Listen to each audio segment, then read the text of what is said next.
Suits mattered. Fortunately, there were those in the 80s that cared about music. Tonight's young guns were among the best. BBC Two gives you The Smiths.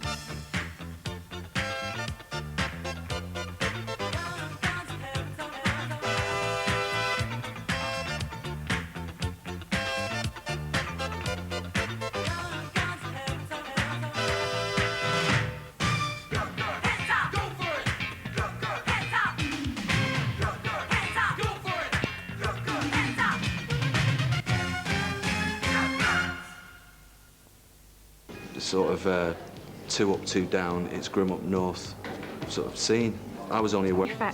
And I was in the back of the van. I did the gigs.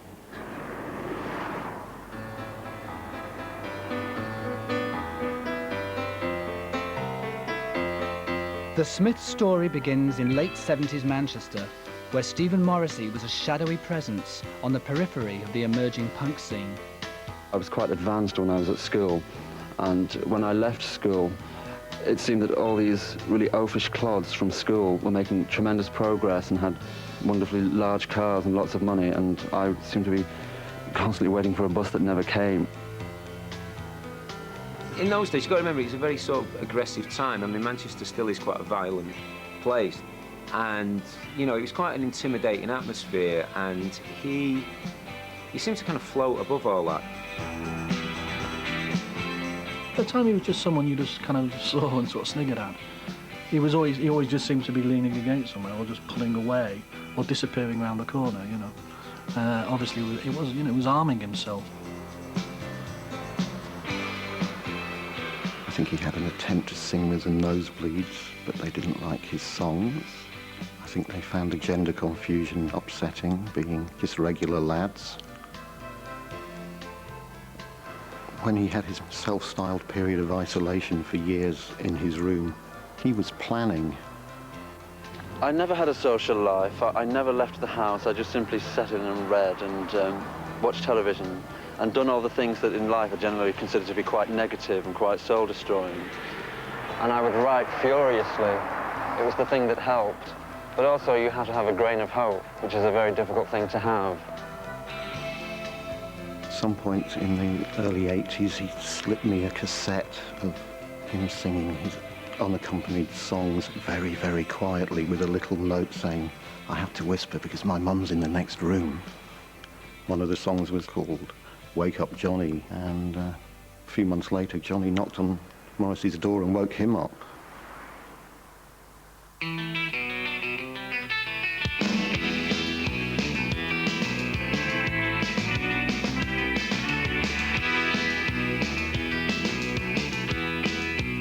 I mean, you know, I was really into football and all the rest of it, and I played football with like everybody else.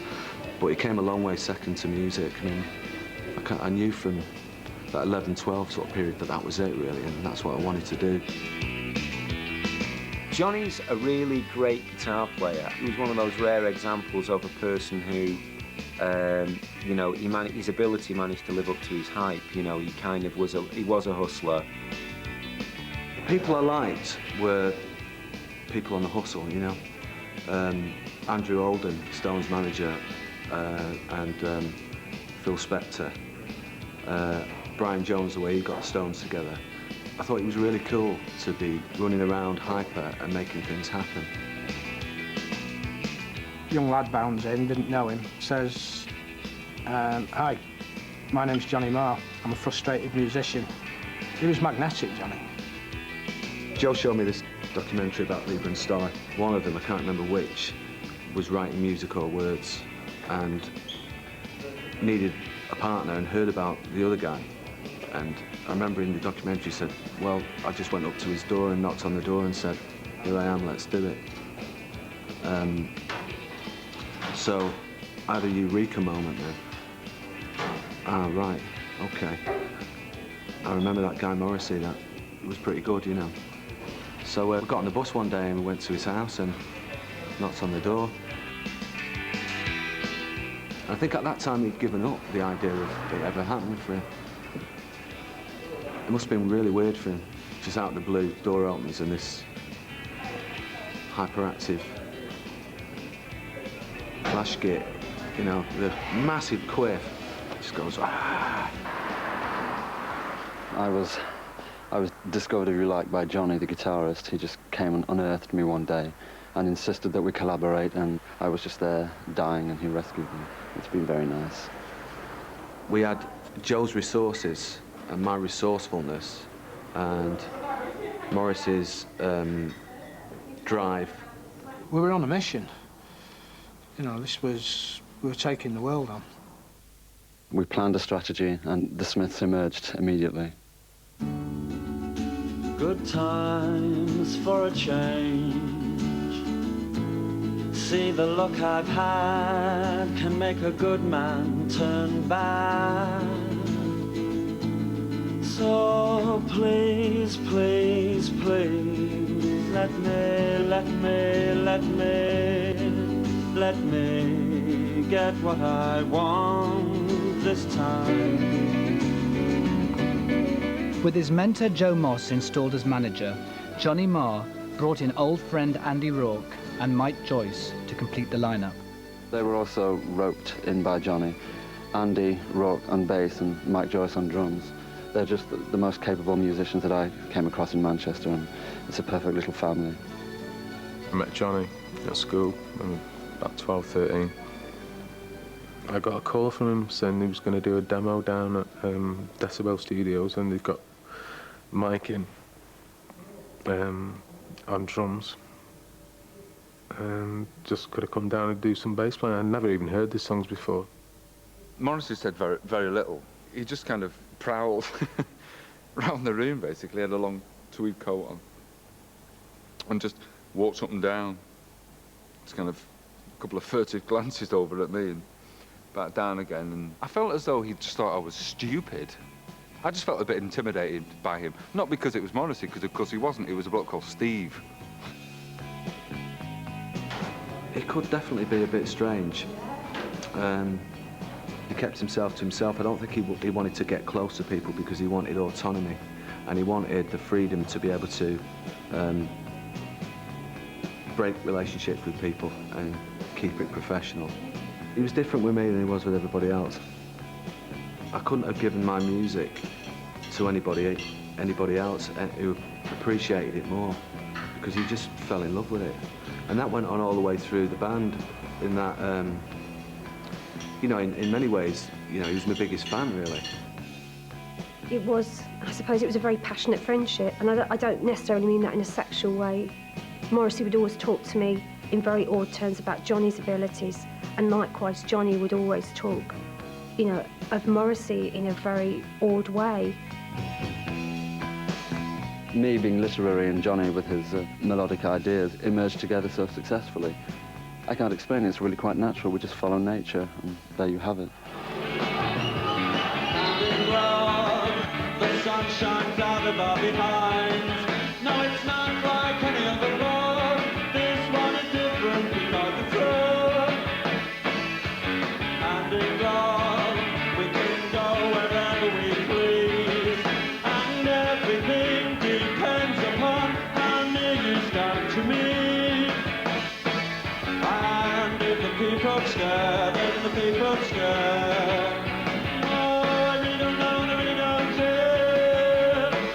The initial time with the Smiths, we all travelled in the same vehicle with the road crew, with the manager driving. They all had these individual personalities, and they all kind of complemented each other. You know, Andy and Johnny were very close. Mike could be very deadpan. And, you know, Morrissey would be sat making observations about the countryside, and we'd be rolling about on the floor. There was no bitching. They were very close-knit. We're really quite cemented, and it's really a very strong force. I think if you really examine any individual in the group, you'll come up with the same notion, because in a really almost absurd way, everybody is quite individualistic. I mean, there's only one person that plays the bass guitar, and there's only one person that plays the drums. We're a very, very strong unit, and I'm sure we'll last for a terribly long time. The social aspect of it was very, very important to Morrissey. He needed to construct this sort of social life around him. He wanted a gang, and he sort of carried them around with him like a cloak, almost for protection. But I think the reality was that At times, I think it was more of a hair shirt sometimes, because the fact is he didn't really have that much in common with them. I mean, the expression, the myth of community springs to mind. It's as if he wanted everyone to believe that this was his club. In a matter of months, the Smiths were the most talked about band in Britain, with major record companies queuing up to sign them. But the Smiths opted for the London-based left-leaning cooperative Rough Trade Records, champions of all things subversive and indie. They mistrusted the record industry, so the decision to go with an independent meant they could call the shots. They liked to control the pricing of their records and everything like that. So they felt, I mean, their basic ethos was they wanted to be as big as the Beatles, but they wanted to be as anti-establishment as the Sex Pistols. However, on the day they came to sign the record contract with Rough Trade, the Smiths showed that the band was to be anything but a cooperative. My recollection is of a certain way, and Johnny and Morrissey's is of another way, and I'm sure the window cleaner at the time that was cleaning the windows, that was having a look in, probably would have said something different as well. When I went to Manchester with the Rough Trade contract, I was fully expecting it to be signed by all 4 members, but at the point of signature in the clothing warehouse, Johnny Morrissey signed it and gave it back to me, and it became apparent in that second that there was a divide in terms of the way Johnny and Morrissey perceived the business aspects of the group.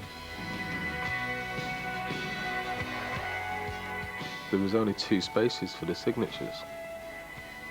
So me and Matt were like, you know, what's all this about? And Jeff explained to us that there was only 2 signatures needed, so the obvious ones would be Johnny and Morrissey, but it wouldn't affect us in any way.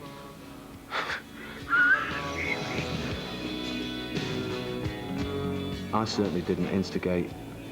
I didn't make any phone call to Rough Trade, let's put it that way, saying, oh, just make sure there's only 2 names on the contract.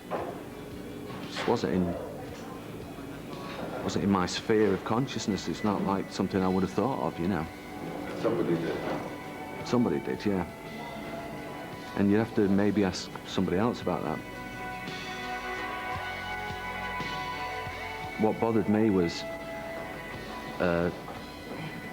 that we were going to make 2 albums or 3 albums or 4 albums. That's all I was worried about.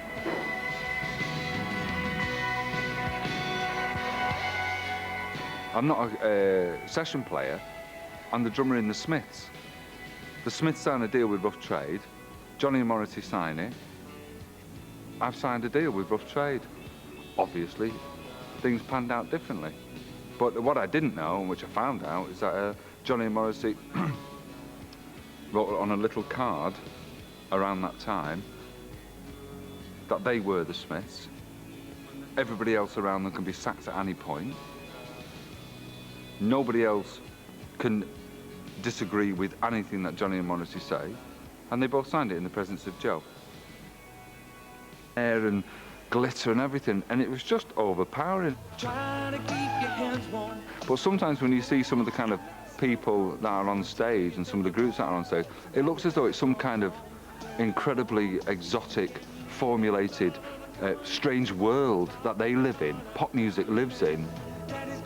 I mean, that great Morrissey lyric, you know, it says nothing to me about my life. Well, quite. I think people really need very straightforward things for a change. I think it stretches beyond popular music. It's something to do with the overall economic climate. Instead of living in this rather fantastic, futuristic world, which really isn't quite true, because people's daily lives really haven't changed that much. They still have the same problems. They still have to face the same things. We're not in this wonderfully super space age yet.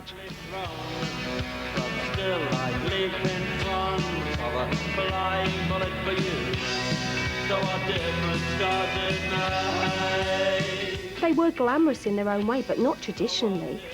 You know, this guy's got national health glasses, he's walking around with his baggy jeans and his shirt's from an old woman's shop. He was a man who was going on about basically being asexual or not interested in sex, while at the same time there's this strange dichotomy. He was very sensual. And it was just a thing apart, his particular appeal.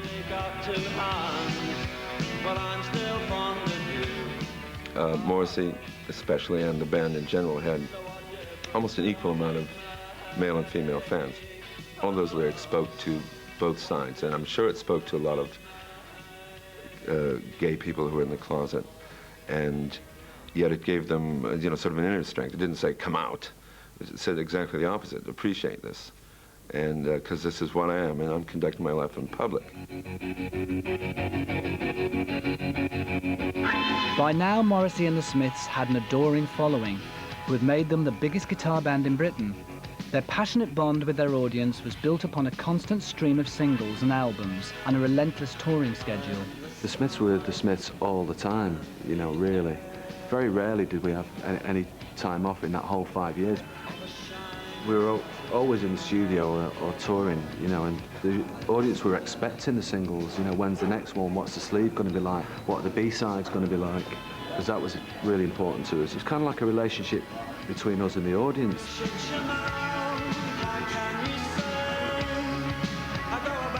Because we wanted that close contact of saying, look, you know, this is a celebration between the band and the audience.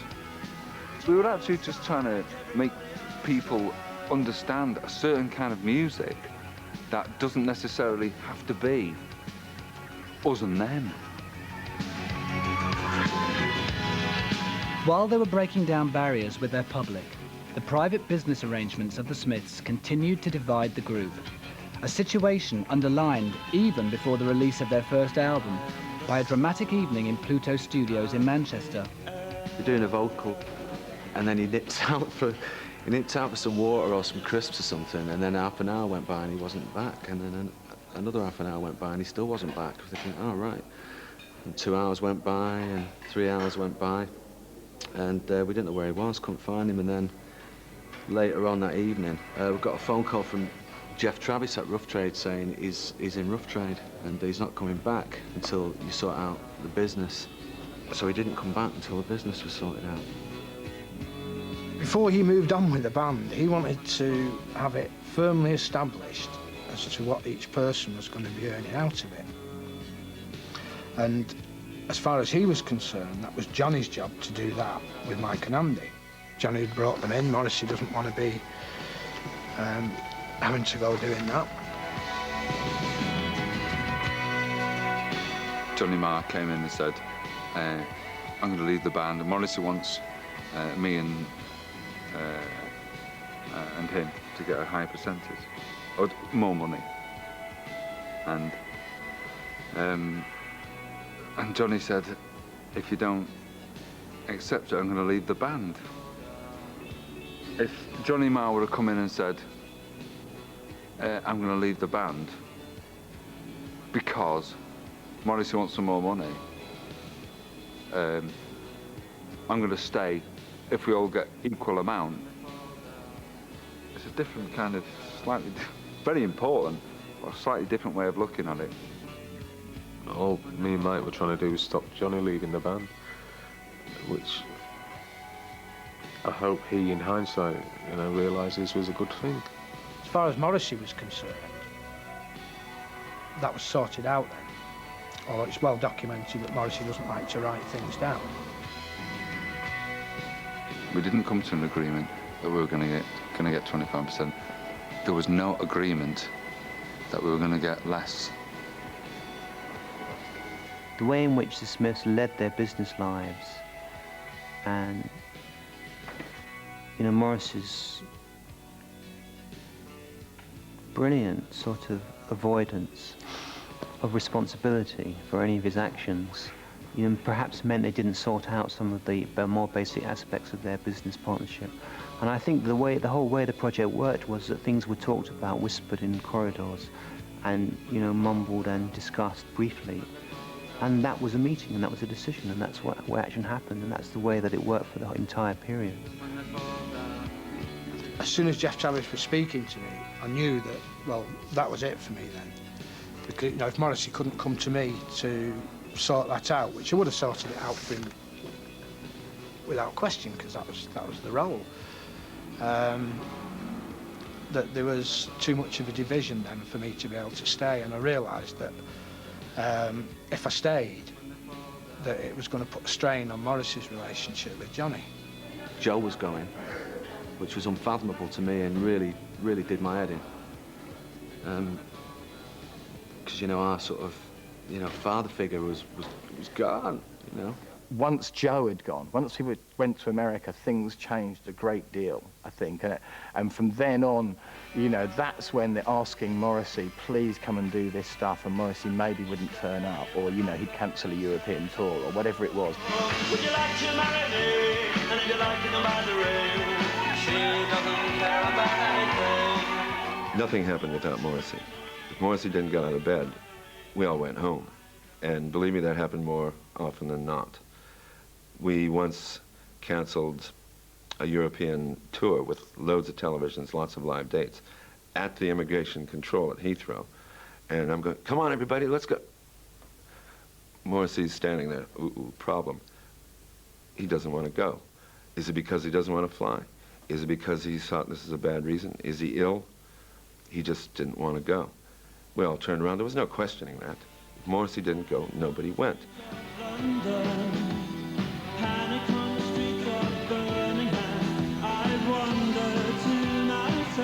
I think probably Morrissey's pretty much unmanageable. We'd have managers for a while, and of course initially they'd be aiming to please, and so they'd do, you know, whatever Morrissey asked or whatever, and what we asked or whatever. But after, you know, a few months, when they'd bedded in, they'd say, well, actually, you know, I think we should be doing this or we should be doing that.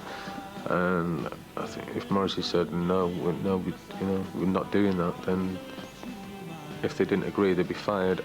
But we had some really good people around us, and they were dumped, you know. That was a sort of pattern that was starting to emerge, really. And it was invariably people who I was sort of getting really friendly with, you know. So-and-so's, he's got to go. Will you phone him? So-and-so's got to go. And I just got tired of it. And who was that saying So-and-so was saying it. I won't share you.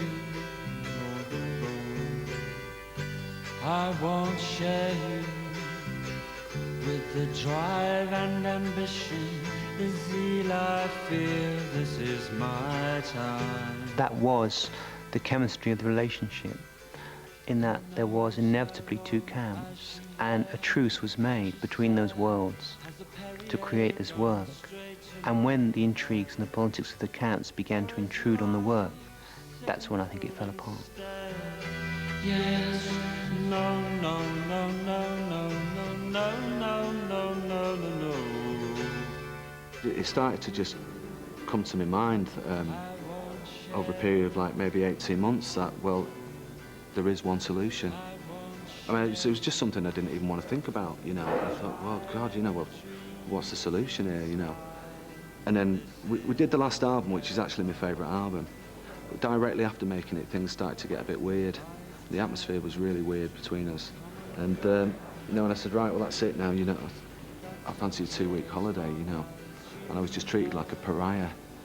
And I thought, right, well, with all the crap that's going on, managers coming and going like it was a revolving door, the weird atmosphere around the band, plus musically, I was starting to want to do other things. I thought now's the time for it to just, now's the right time for it to finish, you know. And I said, well, we can do one more album, at least. And I think that was the worst thing I could have said. Johnny just couldn't, I don't think he could actually kind of make us feel just how upset he was. And I, you know, I didn't know what I was going to do at all. I had no idea, but I thought, it's all right, you know. Signing on is better than this, really. I think he more or less had a nervous breakdown. I'd had enough of all the pressure and everything and needed a break. And he went on holiday for a couple of weeks. And I think a week before he came back, there was a story, I don't know who put it out, in the Enemy that Johnny had left the band. And that's what he came back to. So he came back and he was obviously pissed off and said, right, fuck it then, yeah, I have left the band. Does that mean that Did that cause a rift, a personal rift, between you and Morrissey? God. You're not kidding. You're not kidding. But we didn't speak to each other for a long time, and there was a lot of veiled, sort of weird nonsense, you know, between us in the press and all that, which I just had to back out of in the end. You know, hate was a big word around at that time.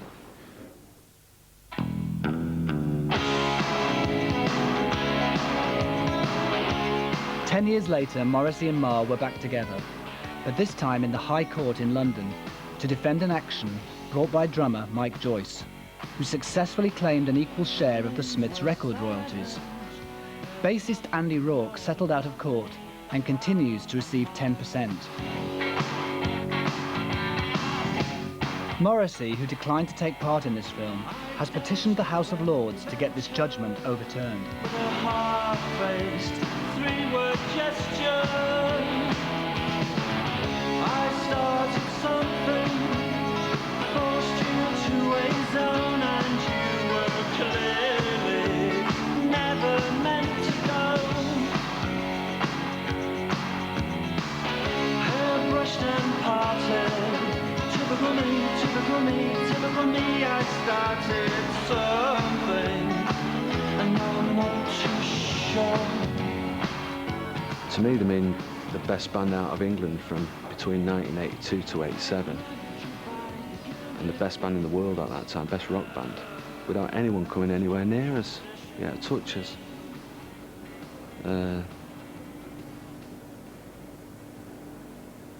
No contest.